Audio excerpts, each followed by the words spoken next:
Welcome to the remarkable kind of action. I'm going to do a little demonstration for you that was inspired by chemist Ira Remsen, who he was a very influential scientist in the early 20th century, late 19th century. To give you an estimate, he passed away in 1927.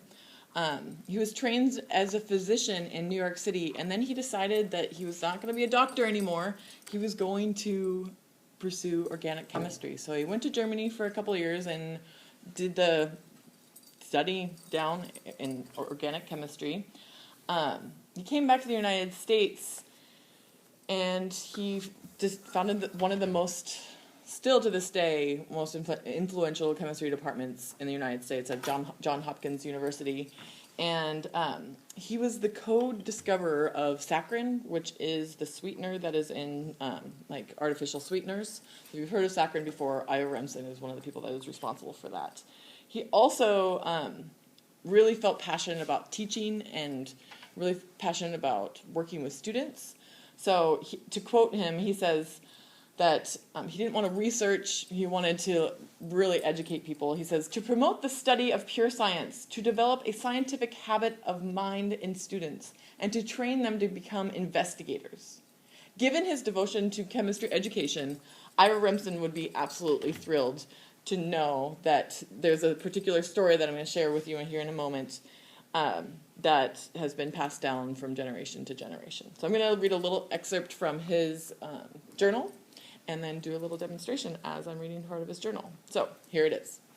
So, while reading a textbook of chemistry, I came upon the statement, nitric acid acts upon copper.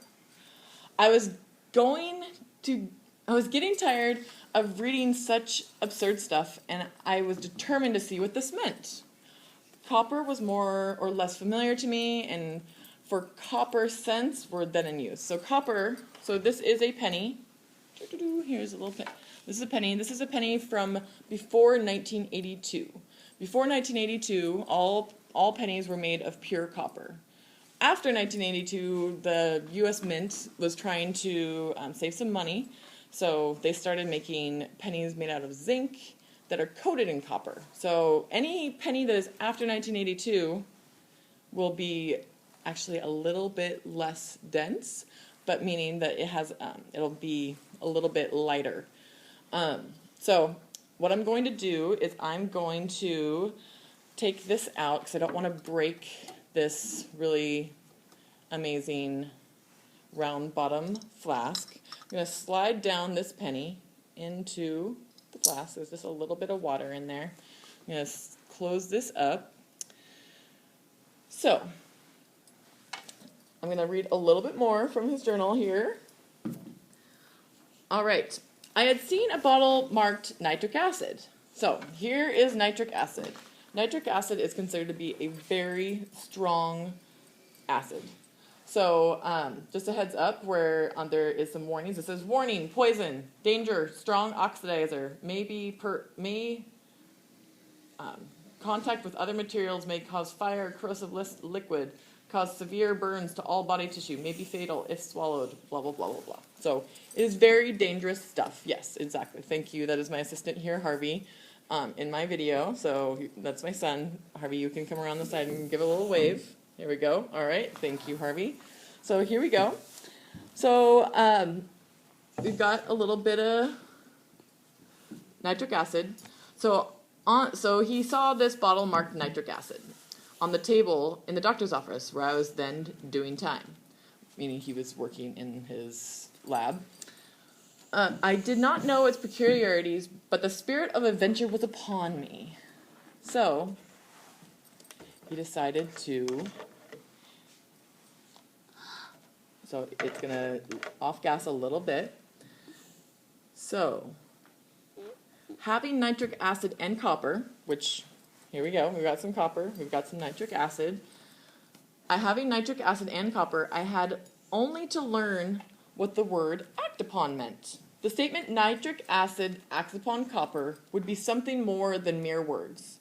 In the interest of knowledge, I was even willing to sacrifice one of the few copper cents in my possession. I put them on the table, opened the bottle marked nitric acid, poured some of the liquid on the copper, and prepared to make an observation. So that's what I'm going to do. I'm going to add some nitric acid to this copper penny. Dun, dun, dun. There we go. We're going to do about 20 milliliters or so. Oh, that's 20 mil. Can you please back up, Harvey? Thank you. All right. So I'm going to put this in here. Put this right here. Notice that I've got some interesting pink liquid, a pink solution in this 100 milliliter graduated cylinder. I'm going to take this beaker, I'm going to pour it into this flask. We're going to see what happens.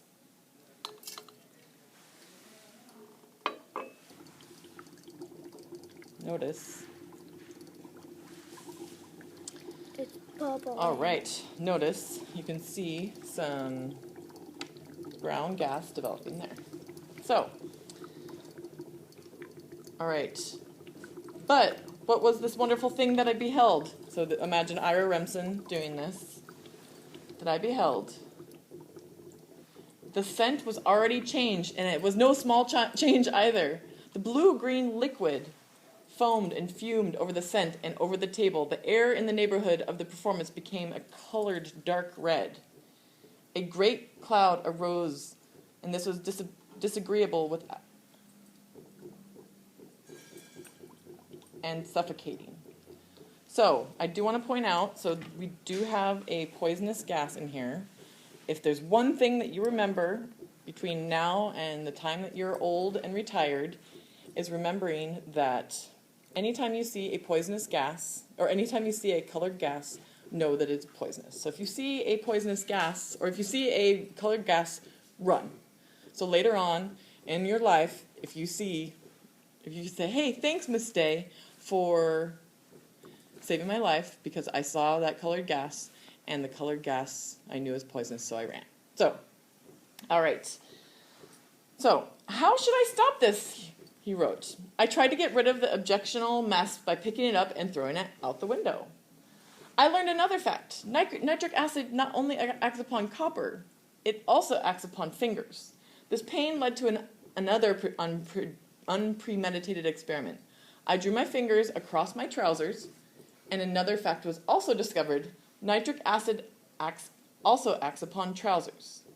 Taking everything into consideration, that was the most impressive experiment, and relatively probably the most costly experiment I have ever performed. It was a revelation to me. It resulted in a desire on my part to want to learn more about the remarkable kind of action. Plainly, the only way to learn about it was to see the results, to experiment, and to work in a laboratory. So, right now we're still seeing a little bit of stuff going on. You can see that there is a kind of, what color would you say that this is? Green. It's a green. It's really warm. It's super warm. I'd like you to stand back a little bit more, Harvey. So you'll see that we've got this pink liquid, and we've bubbled some of this brown gas into here. So it's still doing its reaction. So if you want to come up, if you want to touch it, it's pretty hot. I'm actually going to ask you to maybe just stand back. So, all right. So we've got this, and then we just are going to wait for this reaction to go to completion. It's going up. What is going up? What do you notice? That stuff is going up. Yeah? You see it going up? Where? Right there. So you see the pink solution is going up this tube, and it's going pretty darn fast. Oh, it's slowing down. You want to come up closer, you can see that this pink liquid at this point. So if you weren't in class, you would have actually seen that this pink liquid is actually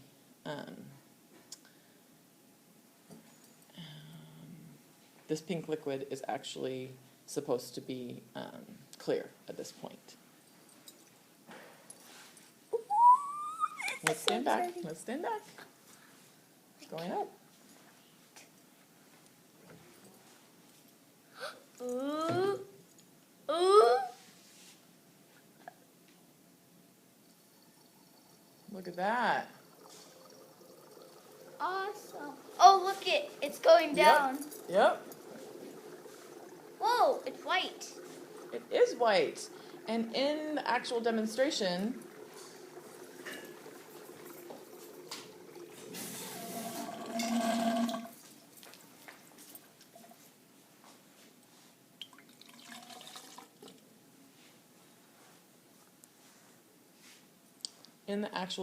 this should be bright, bright turquoise. Turquoise?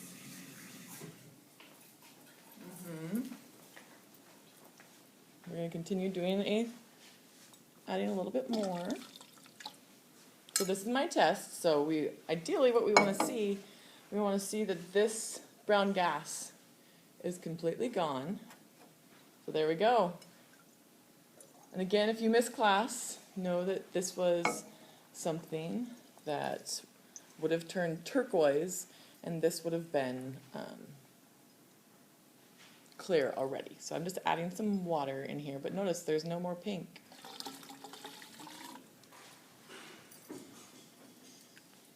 So, and this is what we're going to do to get rid of the brown gas.